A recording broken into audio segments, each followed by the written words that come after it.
Hello everyone, কেমন আছো সবাই? আশা করছি সবাই অনেক ভালো আছো। এখন স্কুল থেকে ফিরছি, 5:30 বাজে, হাতে মাত্র 20 মিনিট টাইম। আমার এর মধ্যে ইফতারের প্রিপারেশান করতে হবে। 20 থেকে 25 মিনিট টাইম যাই বলো। তো এটা বেশ কয়েকদিন আগে ভিডিওটা বানিয়েছি, আর এসে তড়িঘড়ি আমার জন্য একটু ইফতার প্রিপারেশান করে নিচ্ছি। যা ছিল ঘরে, শাকালো শসা আর একটু কলা ছিল, এগুলোই কেটে নিয়েছি।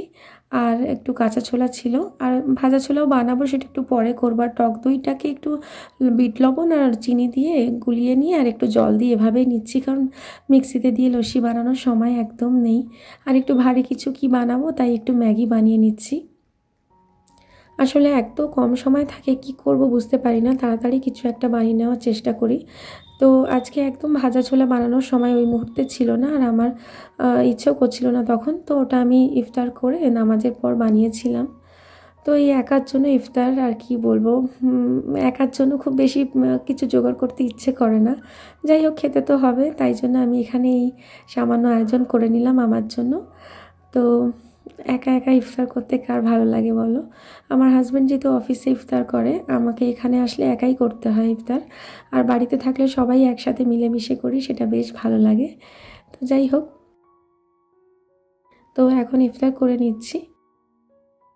আগে যখন আমরা সবাই মিলে বসে একসাথে ইফতার করতাম, খুব ভালো লাগতো। এখন মিস করি সেই দিনগুলোকে। কি বলবো আর, যাই হোক, এখন সব খাওয়া দাওয়া কমপ্লিট করে আমি নামাজ পড়ে নেব।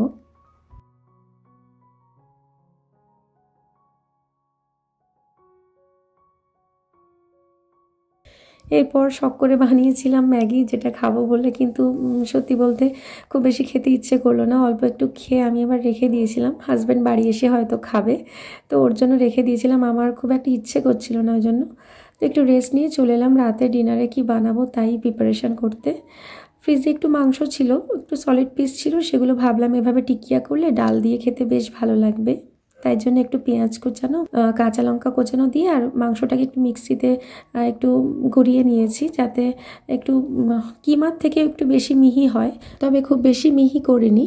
তো এর মধ্যে এবার নুন, হলুদ, লঙ্কার গুঁড়ো, জিরে, মরিচ গুঁড়ো, তারপর একটু মিট মশলা আর বেসন দিয়ে এরকম একটা ডো টাইপের বানিয়ে নিচ্ছি। আর বেসনটা শুধু বাইন্ডিংয়ের জন্যই দিয়েছি। দিয়ে এরকম একটা গোল গোল শেপ বানিয়ে নিচ্ছি। মাংসের টিকিয়া এভাবে তোমরা বানাতে পারো, বিফ বা মাটন দুটোই একই প্রসেসেই বানাতে পারো।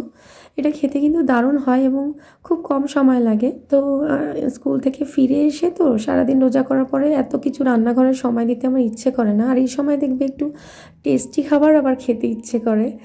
ভাজা পোড়া বা মাংস এই ধরনের রান্নায় কিন্তু ভালো লাগে, মুখে একটু টেস্ট লাগে।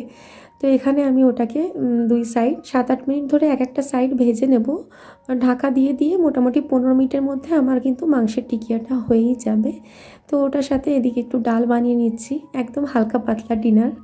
তোমাদের কেমন লাগবে জানি না, কিন্তু আমার কাছে এটাই এখন অনেক ভালো লাগবে। তো ডালটাকে এখানে আমি একটু তেলে দিয়ে নেব। যারা রোজ বাইরে বেরোয় তারাই বুঝতে পারবে, কারণ বাড়িতে এসে যখন রাতে রান্না করতে হয় তখন কতটা চাপ লাগে, খুব একটা ভালো লাগে না। আর আমার যেহেতু কোনো কাজের লোকও নেই, দুজনের রান্নাবান্না কী আর কাজের লোক রাখবো, তো একাই সব করে নিই।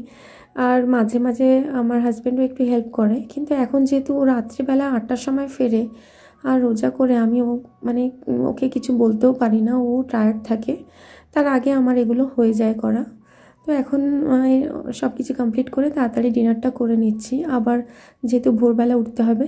আর আমার স্কুল থেকে ফেরার সময় মা একটু মাছ তরকারি দিয়েছিল, তো এই দিয়ে আজকে ডিনারটা বেশ ভালো জমে যাবে। তো এতটা কষ্ট করে এসেও একটা ভিডিও বানিয়েছি, আর একটা ভিডিও বানিয়ে সেটা এডিট করে আপলোড করতে যে কতটা কষ্ট, তো যারা ভিডিও বানায় জানে। তো যদি এরকম ভিডিও তোমাদের ভালো লাগে অবশ্যই একটা লাইক দিও, তোমাদের একটা লাইক কিন্তু অনেক মোটিভেট করে আমাকে। তো আজকে ভিডিও এখানেই শেষ করছি। এতক্ষণ দেখার জন্য অসংখ্য ধন্যবাদ। দেখা হবে পরের ভিডিওতে, ভালো থেকো।